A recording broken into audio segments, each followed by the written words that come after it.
आप सभी को जय मसीह की आज के इस नए दिन में आप सभी भाई बहनों का स्वागत करते हैं। तो चलिए दिन की शुरुआत करने से पहले वचन की ओर ध्यान देंगे। प्रेरितों के काम 3 अध्याय 8वां वचन। वह उछलकर खड़ा हो गया और चलने फिरने लगा और चलता और कूदता और परमेश्वर की स्तुति करता हुआ उसके साथ मंदिर में गया।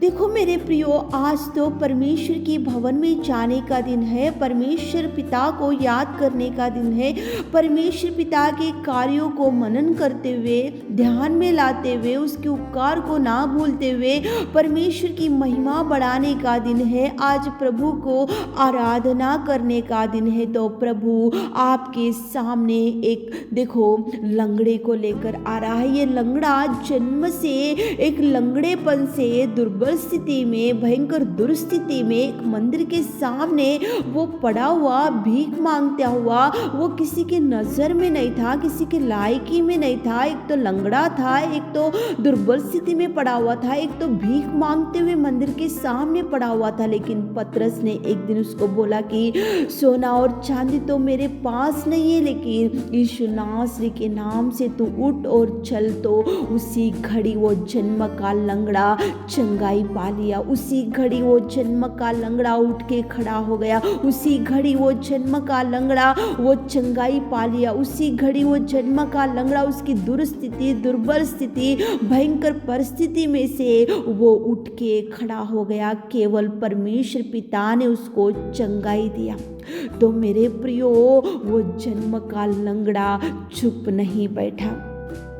उसने सोचा कि मेरी दुर्बल स्थिति, मेरा जन्म का लंगड़ापन, मेरी ये भयंकर दूर स्थिति में से प्रभु यीशु मसीह नासरी प्रभु ने मुझे उठाया, चंगाई दिया, मुझे छुआ, मुझे बल दिया, शक्ति दिया। प्रभु ने मेरे जीवन में कितना अद्भुत कार्य किया, उसने कभी भूला नहीं।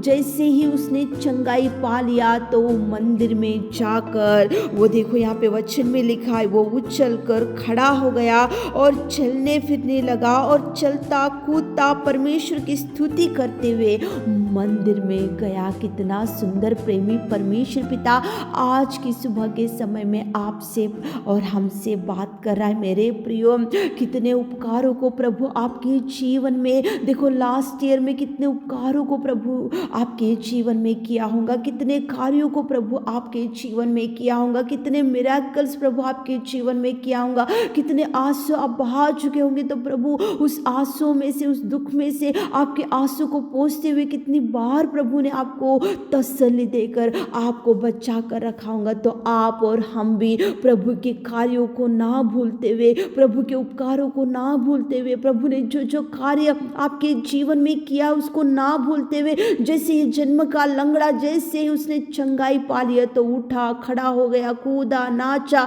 वो नाचते हुए, स्तुति करते हुए, गीत गाते हुए, भजन गाते हुए वो मंदिर के सामने भीख मांगने वाला लंगड़ा, लेकिन वो मंदिर में जाकर प्रभु की स्तुति किया, भजन गाया, गीत गाया। आप और हम भी प्रभु के उपकारों को ना भूलना चाहिए। मेरे प्रियो, आज याद कर लो, आज सोचो कि लास्ट ईयर में प्रभु कितने मिरेकल्स किए और ये ईयर में, ये जनवरी मंथ में प्रभु कौन से कार्यों को आपके जीवन में किया है। एक बार ध्यान में ला लो, एक बार सोचो, एक बार उसके प्यार को, उसके बलिदान को, उसके देखो उसके कार्यों को याद करो। प्रभु यीशु मसीह को ध्यान में लाते हुए, याद करते हुए, आप सारे परिवार के साथ मिलकर नाचते हुए, गाते हुए, स्तुति देखो स्तुति करते हुए प्रभु के भवन में जाने का दिन है। आप आपके कार्यों को देखो, आपके कामों को, आपके जॉब्स को, आपके हर एक बातों को बाजू में रखते हुए प्रभु के भवन में जाओ। देखो जन्म का लंगड़ा नहीं भूला, प्रभु के कार्यों को, प्रभु के पास गया, मंदिर में गया, कूदा, नाचा, स्तुति किया, गीत गाया, क्योंकि उसके उपकार को उसने नहीं भूला। मेरे प्रियो, आज प्रभु के उपकार को याद करो। आज सारे परिवार के साथ मिलकर भवन में जाओ, उसके प्रभु भोज में हाथ डालो और प्रभु आपके बच्चों के जीवन में, आपके परिवार में आपके प्रार्थना का जवाब कैसे मिला, आप पड़े हुए थे तो प्रभु ने कैसा चंगाई दिया, आपके दुर्बल स्थिति में से प्रभु ने आपको कैसे उठाया, सब एक बार ध्यान में लाओ, याद कर लो प्रभु के प्यार को, प्रभु के बलिदान को, प्रभु के उपकारों को, प्रभु के कार्यों को ध्यान में लाते हुए। जैसे ये लंगड़ा कूदते हुए उठा, खड़ा हो गया, कूदा, नाचा, चलते हुए, फिरते हुए, कूदते हुए, नाचते हुए प्रभु के भजन को, गीत को गाया। वैसे स्तुति प्रभु स्वीकार करेगा मेरे प्रियो। वैसे स्तुति प्रभु आपको, आपके आराधना को स्वीकार करेगा। आप घर में मत बैठो, सारे परिवार के साथ मिलकर एक बार ध्यान में लाते हुए, उसके उपकारों को,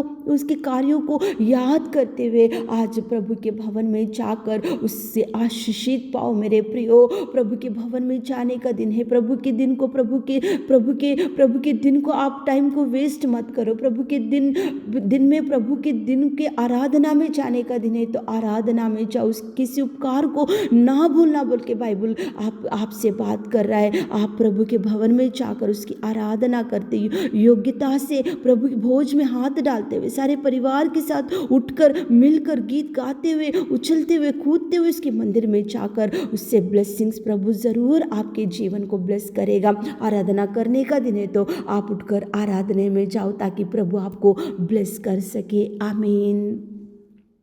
हे मेरे खुदावंत प्रेमी परमेश्वर पिता, दयालु अनुग्रहकारी पिताजी, धन्यवाद करते मेरे खुदा। आज के इस वीडियो को कितने भाई बहन लोग सुन रहे पिता, उनको ब्लेस कीजिए। जन्म का लंगड़ा जैसे उठा, कूदा, नाचा और आपके भवन में जाकर स्तुति गीत गाया। हमारे प्रिय भाई बहन लोग भी पिताजी लास्ट ईयर में कौन से उपकारों को उन्होंने पाले ध्यान में लाते हुए, और ये नए साल में, ये 1 मंथ में कौन से उपकारों को उन्होंने पाले, वो सब ध्यान में लाते हुए हमारे प्रिय भाई बहनों को आराधना के लिए आप रेडी कीजिए पिता। आराधना में जाने के लिए पिताजी तैयार कीजिए पिता। आप कार्य कीजिए, आप हमारे प्रिय भाई बहनों को ब्लेस कीजिए पिता।